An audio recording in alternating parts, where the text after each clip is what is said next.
Morning, children. Welcoming you once again. Online class, RPS Public School. And today I am going to take a class of class 7. So let's see all the students of class 7. See here, I am going to teach you subject SST from history. Okay. And the name of this chapter is from the Mughal Empire. So let us read the next topic of this chapter. Chapter number 4 है. संभवतः आप लोग याद होगा आप लोगों को chapter number 4 के बारे में.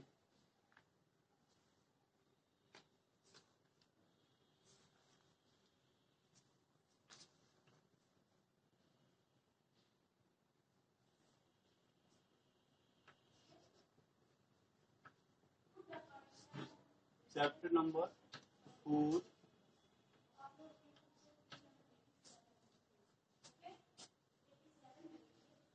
the creation of an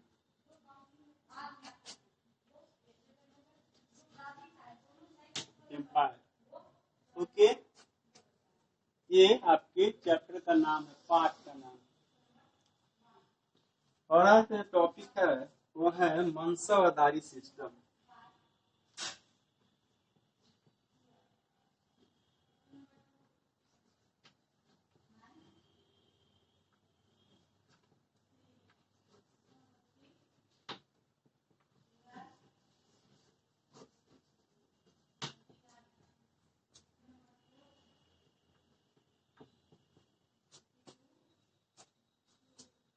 मनसबदारी system के बारे में आज हम लोग पढ़ने वाले हैं.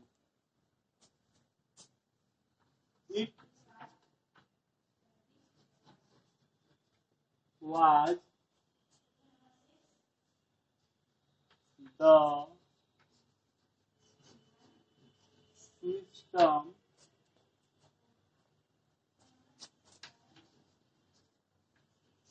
that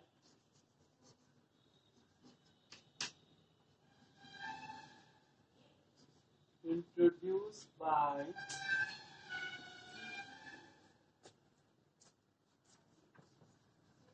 the ruler of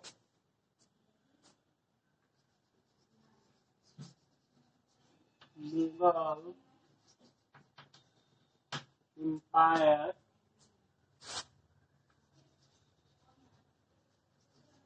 named Akbar.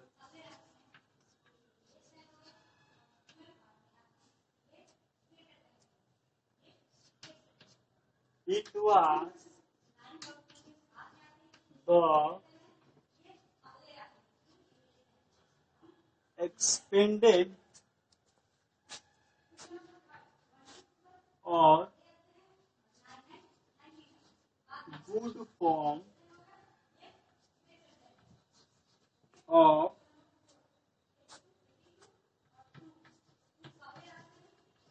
Ikta system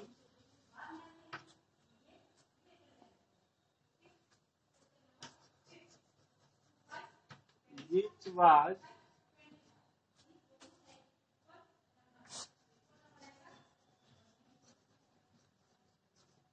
introduced by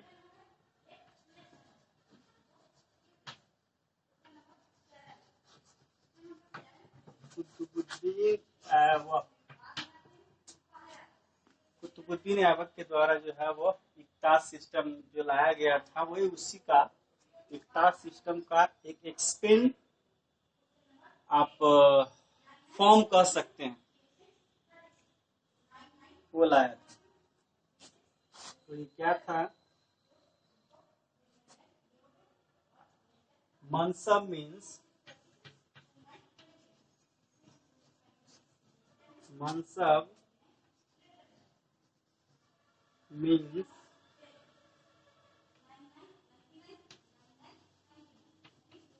rank और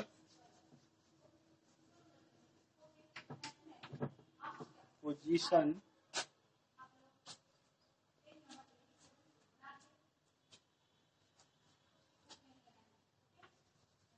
इन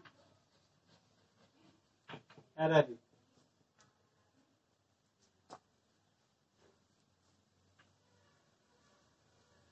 Manspadar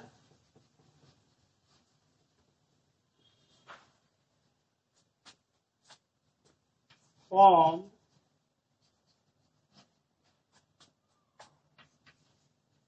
the ruling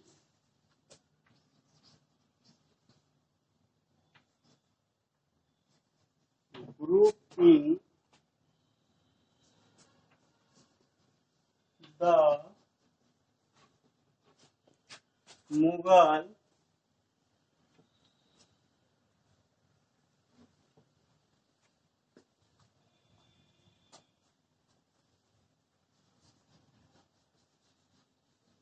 Empire.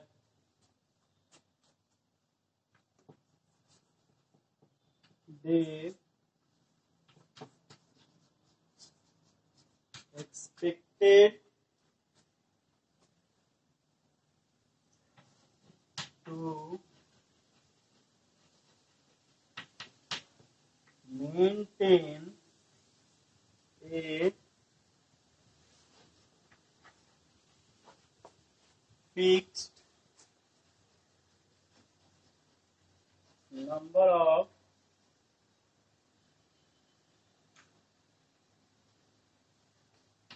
animals that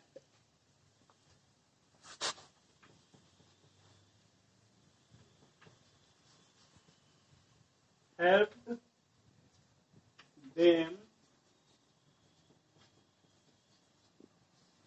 while war on behalf of these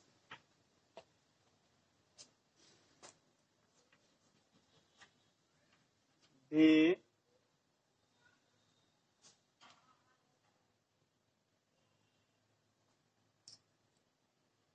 paid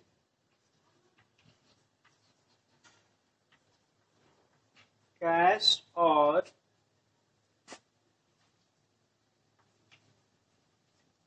they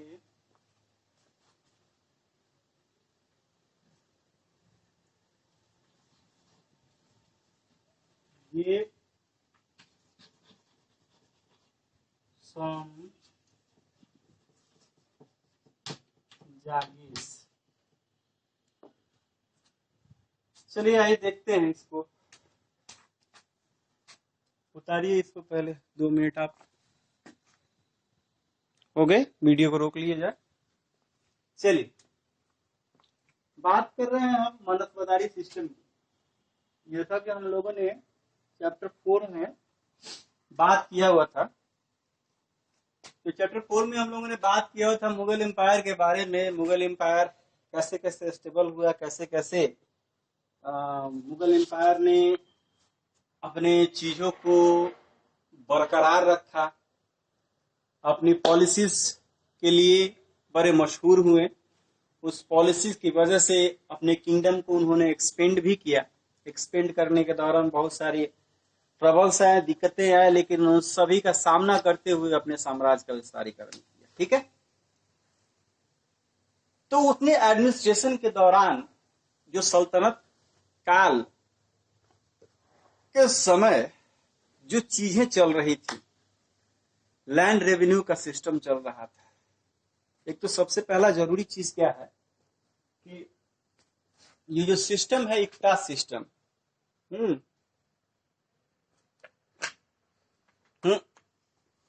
वह आया कहां से है, और दूसरी सिस्टम, ये मनस्पदारी सिस्टम आने की जरूरत क्यों थी। तो सबसे पहले आप एक चीजों को जानिए कि एक साम्राज्य का जब विस्तारीकरण हो रहा हो तो उस साम्राज्य के विस्तारीकरण या विस्तार करने के लिए सबसे ज्यादा किस चीजों की जरूरत होगी, हथियारों की जरूरत होगी, और उन हथियारों को चलाने के लिए बहुत सारे सैनिकों की जरूरत होगी। लेकिन वो सैनिक ऐसे थोड़ी आपके लिए लड़ाई लड़ेंगे, उनको तो पैसे चाहिए। जैसे आज हमारे सैनिक फ्री में लड़ेंगे क्या? बिल्कुल नहीं। उनको सरकार क्या देती है? फैसिलिटी देती है। तो ये सारी फैसिलिटीज आखिरकार मिलती कैसे? उनके सारे ऑफिसर्स जो है वो रहते कैसे? इन सब चीजों का जो पैसा जो आता था वह कहां से आता था? वो लैंड टैक्स से आता था। तो सल्तनत काल में कुतुबुद्दीन ऐबक ने ये इक्ता सिस्टम जो है वो प्रारंभ किया था, और इस इक्ता सिस्टम प्रारंभ करने के दौरान वो चलता ही आ रहा था। और अकबर के समय टोडरमल इनके भूमि या भूमि सुधार संबंधी जो भी चीजें थी वो देखा करते थे। वो राजा भारमल के साथ भी रहा करते थे। लेकिन राजा टोडरमल को बहुत ही एक अच्छा ज्ञान था भूमि के संबंध में, क्योंकि उनको सारी चीजों के बारे में ज्ञान था कि कौन कौन सी जो चीजें हैं, वहां की मिट्टियां कैसी है, वहां की जलवायु कैसे हैं, कब क्या होगा। क्योंकि उस समय की जितने सारी जो चीजें थी, फसलें थी, वो मुख्यतः मानसून पर आधारित थी, और इनके क्षेत्र में उनको अच्छी तरह से ये पता था कि ये जो चीजें हैं आगे अकाल भी पड़ सकता है, फ्लड्स भी आ सकते हैं। तो अगर माना कि साल का 1000 रुपया बांध दिया जाए हर 4 कट्ठा पर, मतलब 4 कट्ठा में अगर आप खेती करते हैं तो 1000 रुपया जो है आपको लगान देना पड़ेगा साल में 2 बार, हर 6 महीने पर। तो 2000 साल का हो गया। उस समय 2000 रुपया काफी हो गया। लेकिन किसी साल उस गरीब किसान को अकाल का मार सहना पड़ा। किसी साल, जैसे कि इस साल जो बाढ़ की समस्या आई थी, वो बाढ़ की समस्या जो है वह आ गई, तो आखिरकार वह जमा कैसे करेगा? तो इस चीजों को अच्छी तरह से समझने के लिए एक एक्सपीरियंसिव मैन की जरूरत थी, और वो थे टोडरमल। तो टोडरमल ने अपनी सारी चीजों को एक जगह एकत्रित किया, अपने इंफॉर्मेशन कलेक्ट किए और राजा के सामने पेश किया, और उन्हीं की मदद से ये मनस्बदारी सिस्टम जो है वह अकबर ने लागू किया। इस मनस्बदारी सिस्टम जितने सारे जो मनसब एक पोस्ट होता था, जैसे एक स्कूल में बहुत सारे शिक्षक होते हैं, और उन शिक्षकों को देखने के लिए एक प्रधानाचार्य होता है, प्रिंसिपल होता है, और वही उन सभी चीजों को देखता है, वही उसके लिए रिस्पॉन्सिबल होता है। यह मनसब भी ठीक वैसा ही था। जितने जो रेंट होते थे, भूमि के जो जितने सारे रेंट होते थे, उनको एक जमीन का हिस्सा दे दिया जाता था। आप इस जमीन के हिस्से के मालिक हुए, लेकिन वह प्योर मालिक नहीं हुआ करता था। एक्चुअली उस जमीन पर वह खुद रहता था और खुद के लिए खेती करता था, और यही उसके लिए एक सैलरी के रूप में थी। और वही मनसब क्या करता था, सारी चीजों को, यानी कि जो लैंड के जो टैक्सेस वगैरह थे उनको यह इकट्ठा किया करता था। ठीक। तो इकट्ठा करने के बाद ये सभी आगे भी कुछ मनस्पदार हैं। तो मनसब और मनस पदार्थ दो अलग अलग चीजें हैं, लेकिन थोड़ा सा अलग है। क्या? तो मनस पदार्थ एक बड़े इलाके में पाए जाते थे, उनके पास काफी लोगों की संख्याओं का एक कम्युनिटी होता था, जिनके पास हाथी होते थे, घोड़ा होते थे, और ये सभी जो है वो राजा के कांटेक्ट में हुआ करते थे। अगर कहीं से लड़ाई होती है, ये फुल्ली जो है वो रिस्पॉन्सिबल होते थे राजा को कंट्रीब्यूट करने के लिए, इतने हाथी, इतने घोड़े, इतने ऊंट देने के लिए। और इसके बिहाफ में राजा कुछ मनस पदार्थ को कैश भी दिया करता था, और जो स्वर्ण मुद्राएं होती थी वो दिया करता था, और जो कुछ इसके पेटेंट रहा करते थे उनको जागीर भी दे दिया करता था। जागीर मतलब गांव, जिला दे दिया उसको। ठीक है, यह था हमारा मनसबदारी सिस्टम। तब तक के लिए थैंक यू, धन्यवाद। और अभी जितने भी सारे बच्चे इस मनसबदारी सिस्टम के बारे में अभी समझे होंगे, तो अभी तक मैं बता रहा हूं, आप टोटली क्वेश्चन आप घर पे कर लोगे। करने के बाद जो जो क्वेश्चंस की जो प्रॉब्लम्स आएंगे, वो सिर्फ क्वेश्चन का नंबर, जैसे आपको कुछ कुछ क्वेश्चन है आपके एमसीक्यू, तो आप बना लोगे। एमसीक्यू तो अगर नहीं होगा तो मैं ही बना कर आपको सेंड करूंगा। Fill in the blanks, match the following, ये मैं सेंड कर दूंगा आपको। जो क्वेश्चन जो टफ होंगे वो क्वेश्चन जो है मैं लिख करके, इमेज क्लिक करके, पीडीएफ फाइल बना करके उस पर डाल दूंगा, और सारे लोग वहां से कर लेंगे। और याद करना ना भूले। हमारे जितने सारे स्टूडेंट हैं, बहुत कम ही लोग जो है वह इस चीजों को गौर से देख रहे हैं। मुझे उन सारे स्टूडेंटों से एक हम्बल रिक्वेस्ट है, सभी लोग घर पे हैं, आराम से राइटिंग, सुंदर राइटिंग में लिखे। ऐसा राइटिंग आप लोग लिखते हो जैसे हड़बड़ी हो, पढ़ने में भी नहीं बनता। हम दिखता तो है ना कि क्या आप लिखो, कहाँ आपका स्पेलिंग एरर है। ऐसे लिखते हो जैसे कोई डॉक्टर लिख रहा है। डॉक्टर बनना, लेकिन 12 पास कर जाओ, डॉक्टरी का एग्जाम फेस करो, उसके बाद डॉक्टर बनना है। पहले ही डॉक्टर क्यों? हमें दिखेगा तब तो हम क्लासिफाई कर पाएंगे कि हाँ ये सही है, ये गलत है। ठीक है, तो आप सभी से आग्रह है कि इस चीजों का ध्यान दें। तब तक के लिए धन्यवाद।